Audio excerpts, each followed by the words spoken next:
En aquel tiempo dijo Jesús a sus discípulos: Como el Padre me ha amado, así os he amado yo. Permaneced en mi amor. Si guardáis mis mandamientos, permaneceréis en mi amor. Lo mismo que yo he guardado los mandamientos de mi Padre y permanezco en su amor. Os he hablado de esto para que mi alegría esté en vosotros y vuestra alegría llegue a plenitud. Este es mi mandamiento, que os améis unos a otros como yo os he amado. Nadie tiene amor más grande que el que da la vida por sus amigos.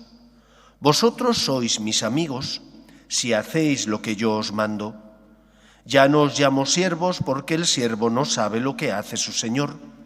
A vosotros os llamo amigos, porque todo lo que he oído a mi Padre os lo he dado a conocer. No sois vosotros los que me habéis elegido, soy yo quien os he elegido y os he destinado para que vayáis y deis fruto, y vuestro fruto dure, de modo que lo que pidáis al Padre en mi nombre os lo dé. Esto os mando, que os améis unos a otros. Palabra del Señor.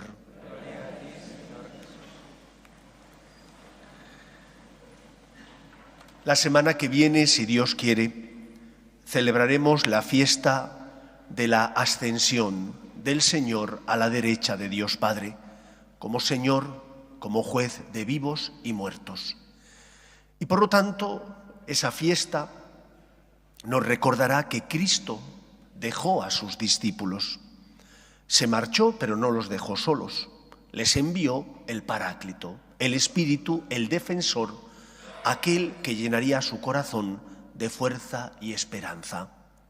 Pero se marchó. Y porque se marchó, estas palabras que acabamos de escuchar, que son las que preceden a esa marcha, son como un testamento, como una despedida. Y por lo tanto tienen un cariz de nostalgia, porque Cristo amaba con su corazón a los suyos y durante 3 años les cuidó, protegió, dirigió. Ellos lo habían abandonado todo para seguirle, pero Él también les cuidó, dice Él, como una gallina cuida a los polluelos. Así hizo Cristo con los suyos.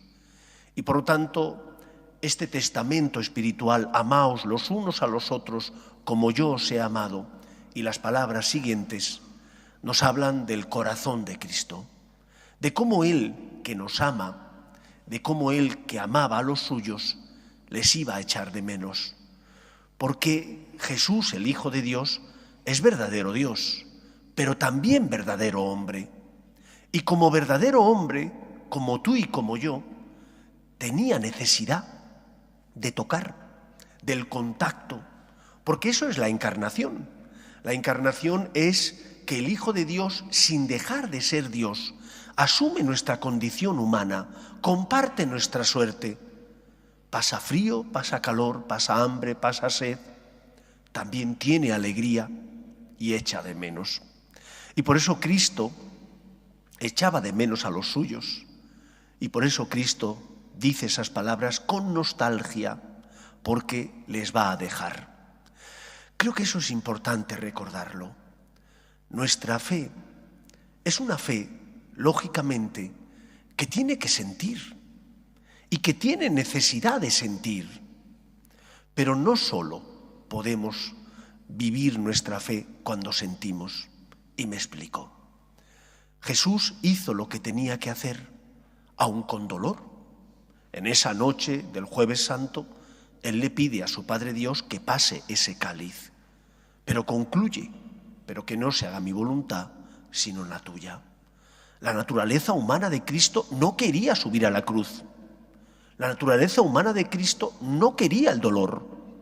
Y sin embargo, lo asumió por amor al Padre. Sentir es necesario y es normal para el ser humano. Así nos ha hecho Dios.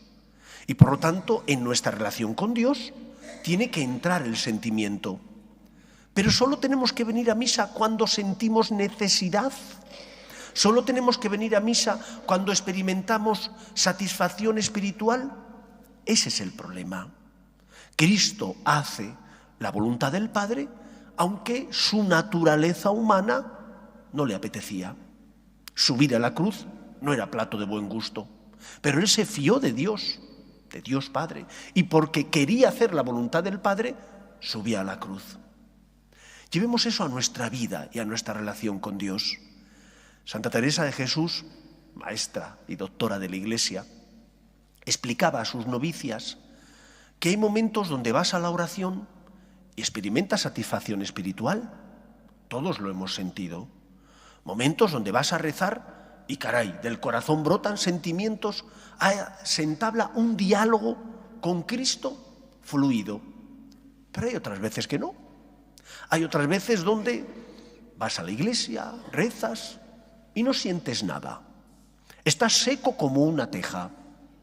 Les decía Santa Teresa a sus novicias que en esos momentos de sequedad uno se tiene que preguntar, ¿pero yo por qué rezo? ¿O por qué voy a misa? ¿O por qué me confieso? ¿Lo hago porque siento? Sentimiento, que es algo bueno, decía ella, son caramelos de Dios. Los caramelos son buenos, son dulces.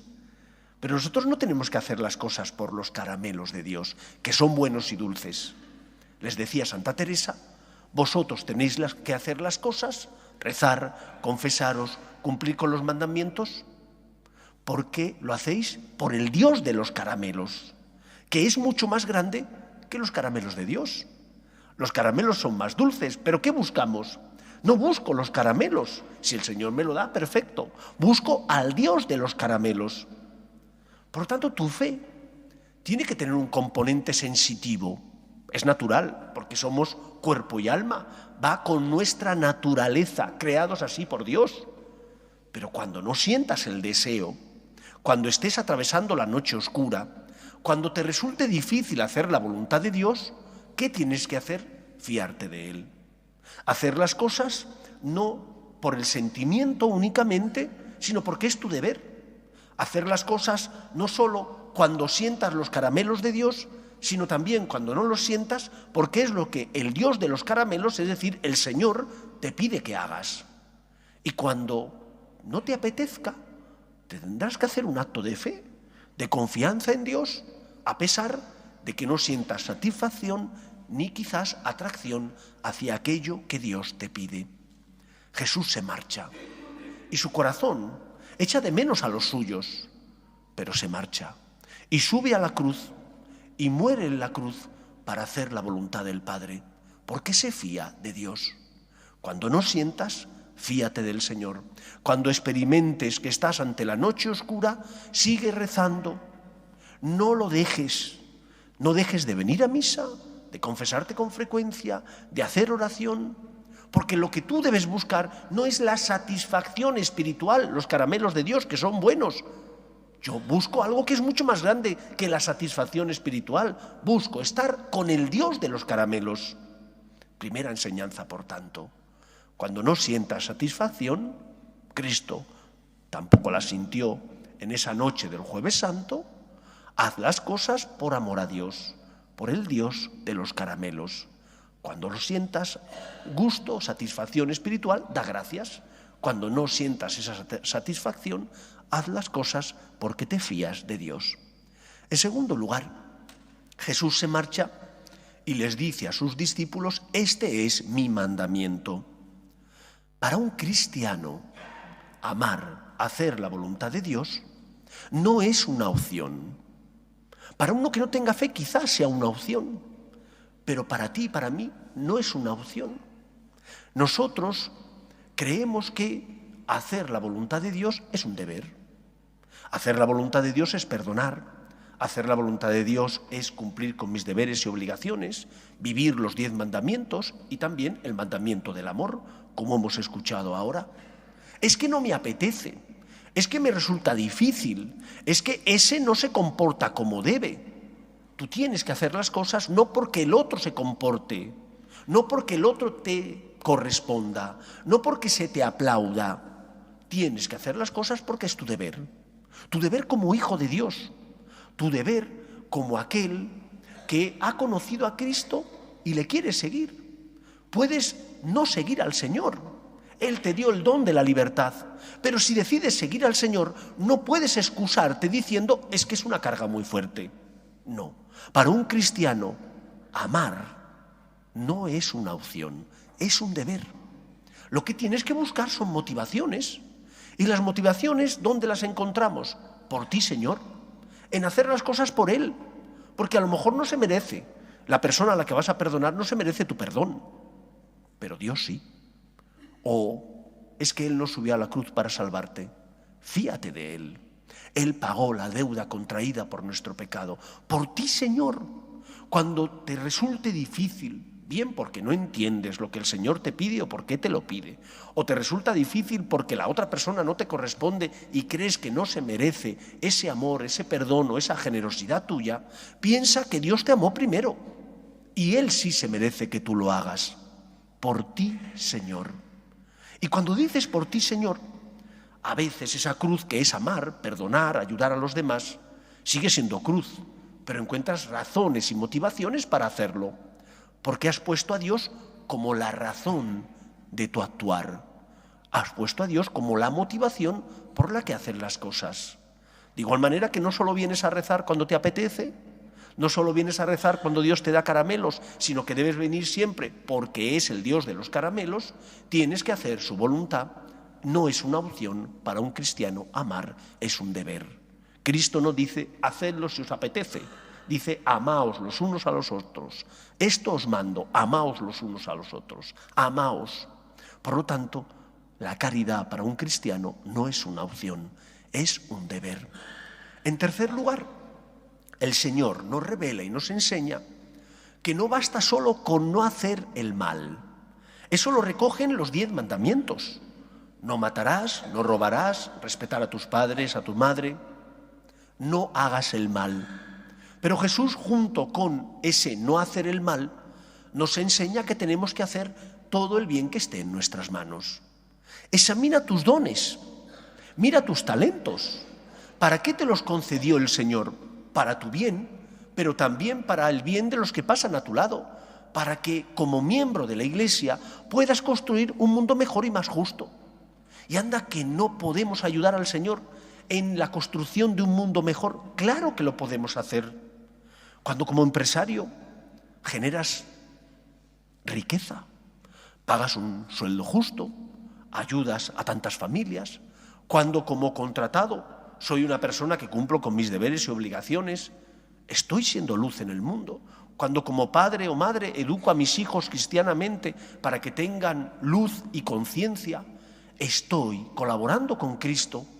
Cuando perdono, cuando ayudo, estoy colaborando con Cristo. Evitar el mal y hacer el bien. Porque solo de esa manera estaremos cumpliendo el mandato que Cristo dejó a sus discípulos.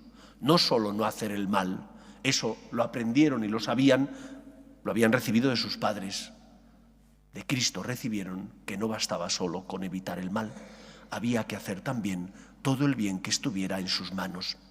Y por eso la parábola del buen samaritano le resultó a tantos de sus discípulos escandalosa. Jesús pone como ejemplo a un sacerdote judío y a un levita, un experto en la ley. El sacerdote judío dio una vuelta en torno al que habían robado y apaleado y se marchó justificado, porque él no había hecho el mal. Y el levita le ocurrió exactamente lo mismo. Dio una vuelta en torno al que habían apaleado y se marchó justificado porque no había hecho el mal. Y sin embargo, Cristo pone como ejemplo al buen samaritano, que no solo ve el mal que le han hecho al que han apaleado, sino que se sacrifica. Paga el dinero que vale, llevándole a un hostal para que allí le puedan atender. Se complica la vida. No dice que lo haga otro. Yo no le he hecho ningún mal, estoy tranquilo. No. Él sabía que debía evitar el mal, pero también hacer todo el bien que estuviera en su mano. Aunque a veces no encontremos satisfacción espiritual, aunque a veces nos cuesta o nos duela, por ti, Señor, fiémonos de Él. Él es el camino que lleva a la vida. Que sea así en nuestra vida. Nos ponemos en pie.